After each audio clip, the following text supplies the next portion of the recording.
Olá pessoal, tudo bom? Bem-vindos a mais uma aula aí da nossa disciplina, modelos preditivos de séries temporais. A gente está falando sobre classificação nesse capítulo, no capítulo 4, e o tema da aula de hoje será a avaliação de modelo de classificação. A gente vai ver sobre algumas métricas que podem ser utilizadas para classificação, a gente vai discutir a matriz de confusão, eu vou explicar o que é isso para vocês e como que a gente consegue utilizar a matriz de confusão para avaliar a qualidade de um modelo e sobre a curva ROC, curva ROC. Bom, o primeiro ponto aí que eu gostaria de mencionar com vocês é sobre uma questão intuitiva que provavelmente vocês já ouviram falar, que é a questão de falso positivo e falso negativo. Bom, o que é o falso positivo? O falso positivo ele é também conhecido como erro do tipo 1. O falso positivo nada mais é quando a gente fala que uma coisa pertence à classe 1 e na realidade ela pertence à classe 0. Então, quando a gente fala que uma coisa pertence à classe 1, nesse caso aqui, todos os pontos vermelhos aqui que estão dentro dessa superfície verde são falsos positivos. Porque, lembrando aqui, essa superfície aqui, esse colorido aqui, significa que é o que o nosso modelo está falando que é aquela classe que aquele determinado ponto pertence. Então, se eu tiver um ponto aqui, por exemplo, e ele de fato for da classe 0, mas ele está na região verde, significa que o meu modelo está dizendo que esse ponto pertence à classe 1, mas ele de fato ele é da classe 0. Então esse aqui é um exemplo de falso positivo. Então falso positivo é quando a gente tem aqui nesse nosso plot, né, bolinhas vermelhas plotadas dentro da superfície verde. E, similarmente, a gente tem o falso negativo, que é o erro do tipo 2. O falso negativo é quando a gente fala que uma coisa, o nosso modelo diz que pertence à classe 0, né, ou à classe negativa, e na realidade ele pertence à classe 1. Então, exemplos de falsos negativos aqui para a gente é quando a gente tem aqui pontos verdes dentro da superfície aqui vermelha. O nosso modelo aqui, ele está falando, por exemplo, aqui que esse ponto aqui, ele pertence à classe 0, só que na realidade o valor de fato dele é 1. Então, esse aqui é um exemplo de falso negativo. Para exemplificar, para ficar mais visual aqui para a gente, essa aqui é um exemplo bem visual aí, né, pessoal? É basicamente quando um erro do tipo 1, né, um falso positivo, seria você falar para um homem, por exemplo, que ele está grávido. E um erro aí do tipo 2, um falso negativo, é quando uma mulher está claramente grávida, né, está em torno de 8 meses, 9 meses, alguma coisa nesse sentido, e você fala para ela que ela não está grávida. Então esse é um erro aí do tipo 2, que é o falso negativo. Isso aqui é só um visual aqui para facilitar aí o entendimento dos tipos de erro. Bom, e agora a gente vai ver um conceito aí muito interessante, que é o que é chamado, né, de matriz de confusão. A matriz de confusão nada mais é do que uma forma, um artifício visual para a gente tentar entender quantos falsos positivos a gente tem, quantos verdadeiros positivos a gente tem, quantos falsos negativos e quantos verdadeiros negativos a gente tem, né? Então, por exemplo, a matriz aqui, como que ela é concebida, né? Nas colunas dela aqui a gente tem a predição, então o que o modelo está falando, então a predição aqui para a classe 0 e para a classe 1, e aqui nas linhas a gente tem o valor real, né? A gente tem as classes reais, então a gente tem a classe 0 e a classe 1, e o que a gente faz é plotar. Por exemplo, esse TN aqui, ele significa true negative, né? Então é a nossa taxa de verdadeiro negativo. Então, se o nosso modelo falou que um determinado exemplo é da classe 0 e ele de fato é da classe 0, esse aqui é o valor real, a gente contabiliza isso como sendo um verdadeiro negativo. Um verdadeiro positivo, ele está aqui desse lado. Então, por exemplo, o nosso TP, que é nosso true positive, ele é concebido quando a gente fala que uma determinada amostra, um determinado exemplo, né, ele pertence à classe 1 e o valor dele de fato é 1. Então isso aqui contabiliza para a gente como sendo um verdadeiro positivo. Os elementos fora da diagonal principal, eles são para a gente erros. Então, se a minha predição é 1 e o valor real da minha classe é 0, aqui lembrando que sempre são classes, né, pessoal? Então, se eu faço a predição que pertence à classe 1, mas ele de fato é da classe 0, isso aqui pra gente é um falso positivo, igual a gente já viu, né? É um erro do tipo 1. E de forma similar, se eu falo que um determinado exemplo é da classe 0, mas ele é da classe 1, isso aqui é pra gente um falso negativo. Então, esses valores aqui são todos valores aí de contagem, a quantidade de verdadeiros negativos, de falsos positivos, de falso negativo e de verdadeiro positivo que a gente tem no nosso modelo de classificação. E a partir disso a gente consegue extrair diversas métricas para avaliar a qualidade do nosso modelo. Isso aqui já são algumas métricas, né?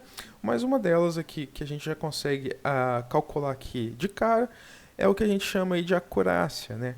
A acurácia de um modelo de classificação nada mais é do que a quantidade de exemplos que o nosso modelo classificou corretamente. Então, é basicamente o TN mais o TP, que é a nossa aqui, o True Negatives mais o True Positives, né? Então, o verdadeiro negativo mais o verdadeiro positivo, dividido pelo total de exemplos que a gente tem à nossa disposição. Então, isso aqui a gente está contabilizando a acurácia de um modelo, né? A acurácia é a quantidade de exemplos que a gente classificou corretamente. Mas a gente tem que ter uma atenção, pessoal, porque eu vou explicar aqui o que é denominado paradoxo da acurácia, porque a métrica acurácia ela pode ser dúbia, ela pode causar para gente aí, né, melhor dizendo, uma avaliação, ou a gente pode achar que o modelo é muito bom simplesmente olhando pela acurácia. E eu vou mostrar para vocês aqui um exemplo, uma contraprova, quando isso não é verdade, né? Então aqui é o que chama de paradoxo da acurácia. Vamos para um caso aqui para exemplificar isso.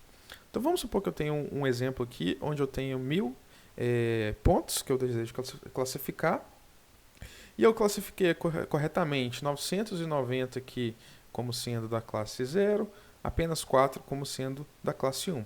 Se vocês observarem, esse é um modelo aqui muito desbalanceado, são dados muito desbalanceados, porque se a gente olha aqui, a quantidade de valores reais aqui da classe 0 é 995.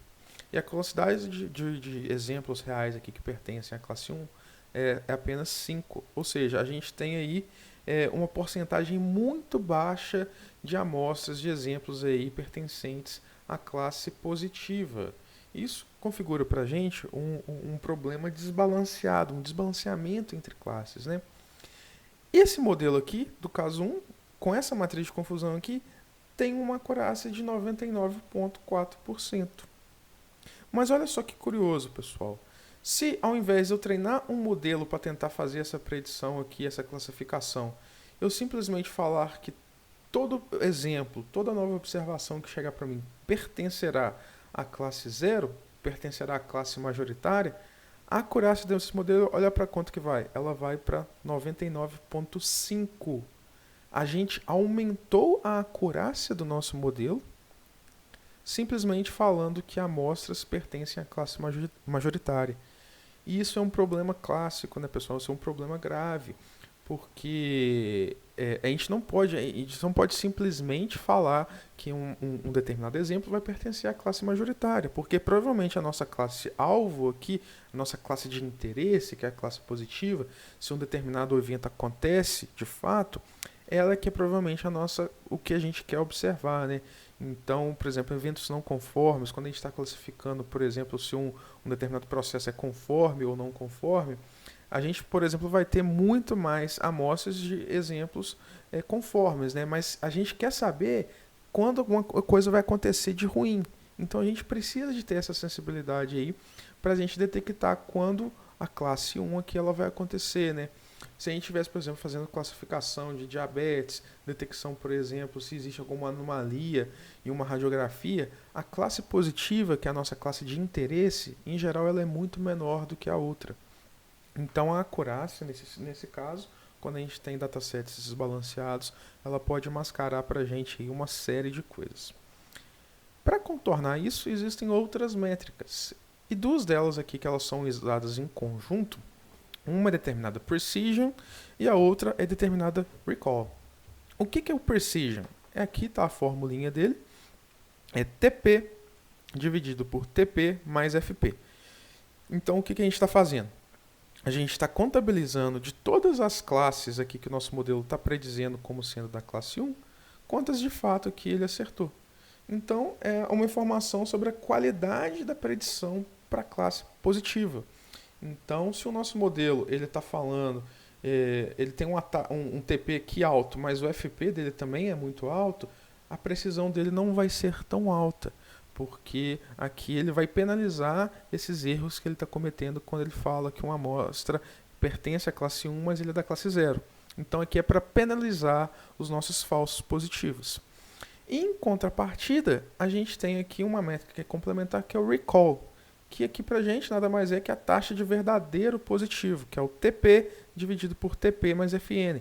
Então a gente está contabilizando aqui nesse caso, das predições que a gente falou que é 1, a gente está contabilizando quantas de fato são positivas. E elas são complementares, pessoal, porque intuitivamente, né, e também quando a gente quer aumentar uma dessas duas métricas, pode ser que a gente vai diminuir a outra também. Então, a gente nunca vai conseguir aumentar as duas ao mesmo tempo na maioria das aplicações práticas, né? Mas a gente quer manter um equilíbrio entre elas. Por que eu falo isso, né? Vamos supor que eu tivesse aqui um modelo de classificação que eu simplesmente atribuiria a todos os exemplos que chegasse ao meu modelo, eu falaria que ele vai pertencer sempre à classe 1. Independente, eu não estou treinando nada, eu só estou falando. Qualquer amostra que eu tiver, eu vou falar que pertence à classe 1. Qualquer nova observação que eu enxergar, eu falo que pertence à classe positiva. Se vocês observarem essa fórmula aqui do recall, que é a taxa de verdadeiro positivo, nesse caso que eu sempre falo aqui que uma amostra pertence à classe 1, uma determinada observação pertence à classe 1, o meu FN vai ser 0, porque eu nunca vou fazer uma predição igual a 0. Se o meu FN é igual a 0, a minha fórmula aqui, TP dividido por TP, vai dar 1.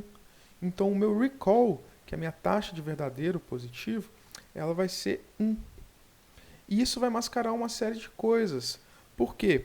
Porque nesse caso aqui, o meu FP vai ser provavelmente muito alto. Se eu falo que tudo pertence à classe 1, se a gente lembrar aqui do exemplo anterior, se eu falasse que tudo pertencesse à classe 1, eu iria acertar somente 5, mas 995 seriam classificadas aqui como falsos positivos. E a minha acurácia, a minha precisão, melhor dizendo aqui, ela seria muito baixa.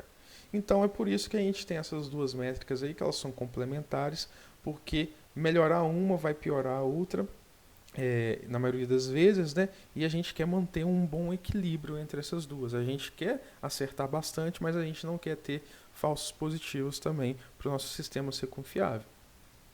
E tendo isso em mente, tem uma outra métrica auxiliar que ela busca justamente fazer essa harmonização entre essas duas métricas, né? Ela é chamada de F1 score. Ela é a média harmônica entre essas duas métricas. Então é 2 vezes precision recall dividido por precision mais recall. Se vocês observarem aqui, nesse caso, tanto precision quanto recall variam de 0 a 1. Como a gente está multiplicando um pela outra aqui no numerador, vamos supor que precision seja 1 e recall seja 0, o nosso F1 score vai ser 2 vezes 1 vezes 0, que vai dar 0. Ou seja, não adianta a gente ter aqui uma das métricas muito boa se a outra é muito ruim. E, de forma similar, vamos supor que as duas fossem 1. Vamos supor que a gente está acertando tudo e não tem falso positivo nenhum. Se as duas forem 1, a gente vai ter aqui no numerador 2 vezes 1 vezes 1, que vai dar 2. E o nosso precision aqui mais recall vai dar 1 mais 1, que vai dar 2. Quando a gente divide 2 por 2, vai dar 1.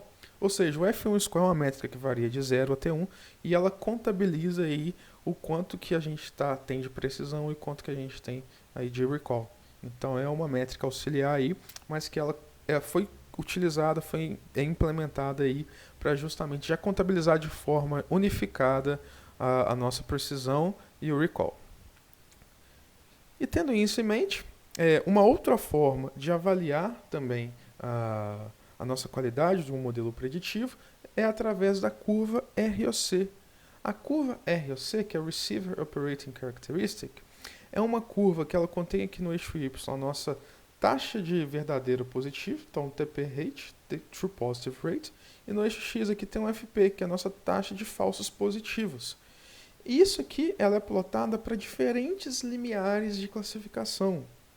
Se vocês lembrarem, pessoal, a classificação ela vai retornar para a gente, na maioria das vezes, um valor aqui, no caso do binário, entre 0 e 1. E a partir disso a gente define um limiar, vamos supor 0.5, que é o mais tradicional, e a partir desse limiar, se o valor for maior que 0.5, a gente fala que é da classe 1, se for menor, do que 0,5, a gente fala que pertence à classe 0. Essa curva aqui ela é construída quando a gente varia esse limiar. Então a gente vai variar o limiar aqui, por exemplo, ele vai, por exemplo, de 0,01 vai até 0,99. Então essa é uma curva que ela é construída aqui, igual está escrito aqui, para diferentes limiares aqui de classificação, né? E ela é construída à medida que o nosso limiar ele vai de parte de um valor muito alto até um valor aqui de limiar muito baixo. Se eu tenho um limiar aqui muito baixo aqui, ou, por exemplo, se o meu limiar aqui de classificação é 0,01, então eu vou estar muito predisposto a classificar uma coisa como sendo um positivo. Então a minha taxa de verdadeiro positivo, true positive rate, ela aumenta. Mas isso é penalizado porque provavelmente que o meu falso positivo também vai aumentar. Então aqui é um exemplo onde o meu limiar é muito baixo. Quanto mais aqui à direita dessa curva, menor é o meu limiar. E aqui, quanto mais à esquerda dessa curva aqui, maior é o meu limiar, né? Eu vou estar dificultando a passagem de uma amostra como sendo uma amostra pertencente à classe positiva. E a gente constrói essa curva ROC. A curva ROC aqui pra gente, como o nosso TP é uma coisa que a gente quer maximizar, a gente quer sempre ter uma taxa de verdadeiro positiva alta e uma taxa de falso positiva baixa, ela mostra pra gente aí uma forma da gente tentar ver qual que é o poder preditivo de um modelo em um determinado conjunto de dados. Isso aqui é só para refrescar a nossa mente, que a classificação ela vai retornar aqui para a gente um valor entre 0 e 1, e a partir de um determinado limiar que a gente classifica se uma amostra pertence à classe 0 ou pertence à classe 1. Esse aqui é um exemplo aqui da regressão logística aí que a gente já viu, né? E a partir da curva ROC, tem uma outra métrica que é muito interessante a gente extrair dela, que é a área debaixo dessa curva, que é a area under the curve. Então, quanto maior for essa área, significa que melhor está sendo o nosso modelo, né? Essa área aqui, ela é construída e ela é comparada em relação a esse triângulo aqui, que é uma reta. Ele é basicamente como se a gente estivesse escolhendo uma determinada observação para ser pertencente à classe 0 ou à classe 1 de forma aleatória. Então esse aqui é um modelo aqui de limiar, é um modelo aqui, melhor dizendo, de comparação de baseline, que a gente quer sempre manter a nossa curva de um modelo o mais distante aqui do ponto de vista aqui do canto esquerdo superior, o mais distante aqui desse limiar aqui, desse modelo aqui, que sempre prevê aleatoriamente. É como se a gente jogasse uma moeda para cima, se fosse cara a gente coloca da classe 1, se for coroa a gente classifica como sendo da classe 0, né? Então esse aqui é um limiar de classificação aleatória que a gente quer sempre estar o maior distante possível dele. A gente quer que o nosso modelo seja capaz de fazer predições com uma confiança alta, né? E essa curva aqui, idealmente, como a gente quer que o nosso TPR, que é o nosso True Positive Rate, ele seja o maior possível, e o nosso FPR, que é o nosso False Positive Rate, seja o menor possível, quanto mais próximo ele for aqui de um quadrado, né? Porque aqui a gente tem um valor que varia de 0 até 1 no máximo, e aqui de 0 até 1 no máximo, quanto maior aqui, mais à esquerda essa curva ela for, significa que melhor ela é pra gente. Então a gente tem essa curva aqui verdinha. Se eu tivesse uma outra aqui, que ela fosse aqui um pouco mais puxada aqui para o canto esquerdo superior aqui, se ela tivesse aqui passando aqui, por exemplo, seria um modelo aqui um pouco melhor do que esse aqui verdinho, né? E isso vai ficar mais claro para a gente na parte prática quando a gente plotar a curva ROC de dois modelos de classificação e comparar uma com a outra. Bom, pessoal, a gente viu na aula de hoje diversas maneiras de avaliar a qualidade de um modelo de classificação. E eu gostaria de chamar a atenção aqui para a questão da acurácia, né? Ter uma boa acurácia não significa que o modelo vai ter uma boa performance. Então a gente tem que se atentar a outras métricas. Aqui tem algumas referências e na próxima aula a gente vai ter uma parte prática aí para a gente exercitar esses conceitos aí aprendidos na aula de hoje. Bom, pessoal, a gente fica por aqui e até a próxima.